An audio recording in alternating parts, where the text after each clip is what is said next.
না,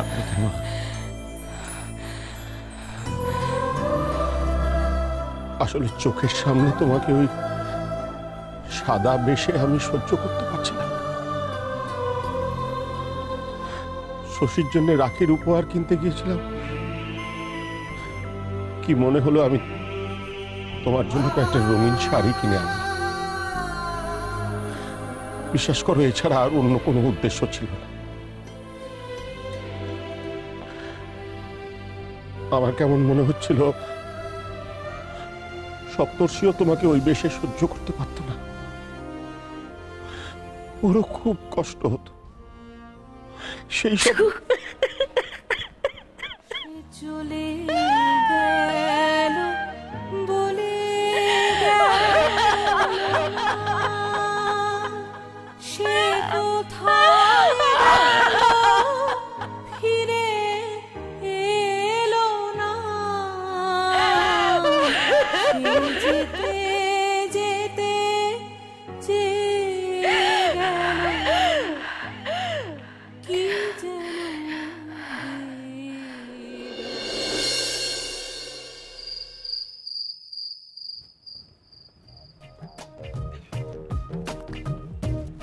এই দেখুন, আপনি এখানে একা একা বসে আছেন আর আমি আপনার জন্য কফি করেও ঘর থেকে ঘুরে।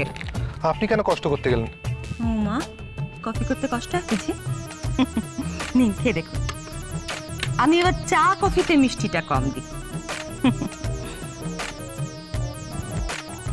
ভালোই তো হয়েছে। আপনার মতন একজন পুলিশ অফিসারকে আমি এই প্রথম এত কাছে থেকে দেখছি। ছোটবেলা থেকে পুলিশ মানে একটা অদ্ভুত ধারণা, সে খুব রাগী হবে, বদমেজাজি, খিটখিটে। কিন্তু আপনাকে দেখে আমার সে ধারণা একেবারে বদলে গেছে। শুধু আপনার না, এরকম ধারণা অনেকেরই থাকে। হ্যাঁ, চট করে কেউ ভাবতেই পারে না যে পুলিশও তো একটা মানুষ, একটা রক্ত মাংসের মানুষ। তার জীবনেও তো সুখ, দুঃখ, আশা, আকাঙ্ক্ষা, চাওয়া পাওয়া, প্রেম, ভালোবাসা, সব কিছুই আছে, তাই না? আমি শুনেছি তুমি খুব পরোপকারী। শুনেছি বা বলবো কি, দেখতেই তো পাচ্ছি।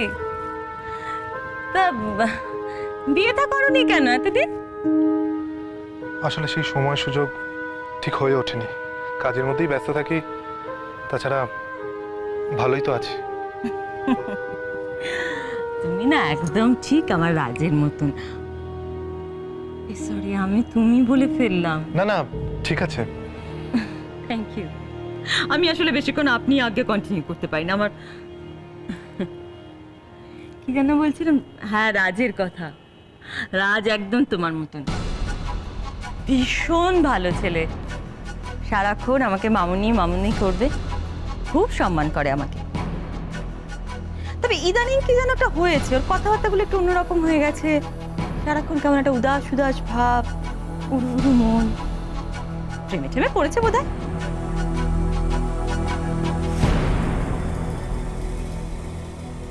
ভাবছি একদিন জিজ্ঞাসাই করে ফেলবো, কি বলো? যা বয়স, তোমাদের মতন বয়সেই হবে, জিজ্ঞাসাই করে ফেলবো একদিন, কি বলো? এই ব্যাপারে আমি কি বলবো বলো? তাও যা, তো ঠান্ডা হয়ে গেল একেবারে। কফিটা খেয়ে নাও।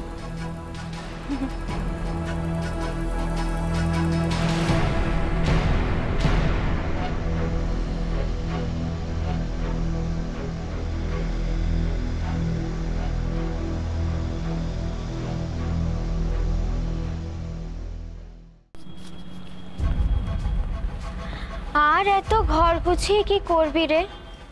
সেই তো আবার বেঘর হবি। তুমি তুমি এখানে কেন এসেছো? এই বেশি তর পাবি না। এই ঘরে তুই ছাড়াও আমার শাশুড়ি মা থাকে। অবশ্য এই ঘরে আজই তোদের শেষ দিন, কারণ কাল তো পরি ফিরছে। তো কোথায় থাকবি বলতো? আবার গেস্ট হাউসে নাকি অন্য কোথাও? সেটা তোমাকে না ভাবলেও চলবে। কিন্তু তোকে তো ভাবতেই হবে।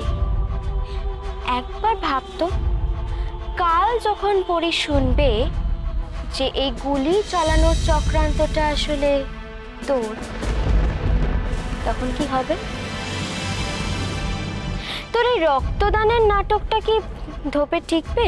সত্যি কখনো চাপা থাকে না ভুলকি। থাকে রে থাকে, যেমন এখন আছে। ঢাকা চাপা দিয়ে রাখতে জানতে হয়, আর তার জন্য দরকার বুদ্ধি, যেটা তোর একেবারে নেই। তুই হলি গোয়ার গোবিন্দ। তোর জায়গায় যদি আমি থাকতাম তাহলে পরীকে এতক্ষণে সব থাক, আর বললাম না। অবশ্য তুই তো সেই চান্সটাই পাবি না, কারণ কাল যখন পরি এ বাড়িতে পা ফেলবে তখনই আমি আর ম্যাডাম ওকে সবটা বলে দেব, অবশ্য আমাদের মতো করে। তোর বিরুদ্ধে ওর মগজ ধোলাই করব, মগজ ধোলাই। আর এই ব্যাপারে আমাদের কতটা প্রতিভা আছে সেটা তো তুই খুব ভালো করেই জানিস, তাই না?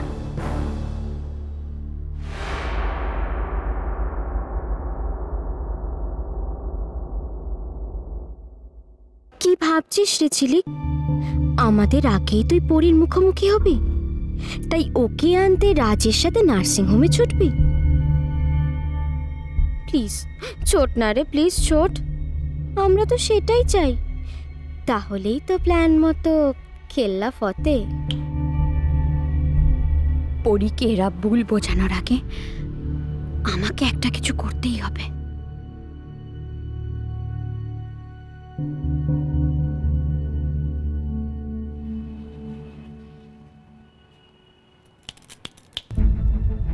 এত গম্ভীর ভাবে ভাবার কিচ্ছু হয়নি, কোনো লাভ নেই।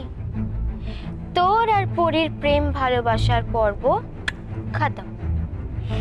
এবার আরো কত প্রেম পর্ব খতম হয়, শুধু দেখে যা।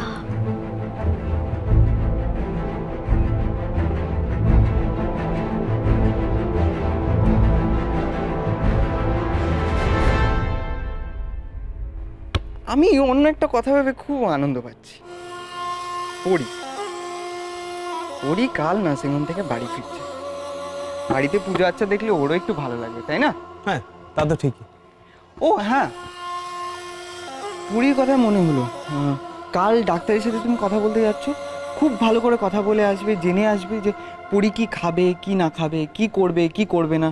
দেখো, নার্সিংহোম থেকে চলে আসা মানে তো এই নয় যে ও যা খুশি তাই করবে। কয়েকটা দিন অন্তত ডক্টরের কথা শুনে চলা উচিত।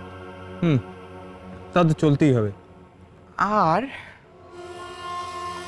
আমি কালকে ভেবেছিলাম তোমার সাথে যাব, খুব ইচ্ছে ছিল, কিন্তু যাওয়া হবে না।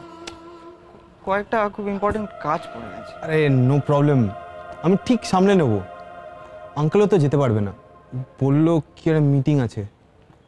তাই? তাহলে তো তুমি আবার এদিকটা একা হয়ে যাবে। তুমি একটা কাজ করো না, ঝিলিক আর অরুণাংশু বাবুকে বলে দেখো না, যদি ওরা যায়।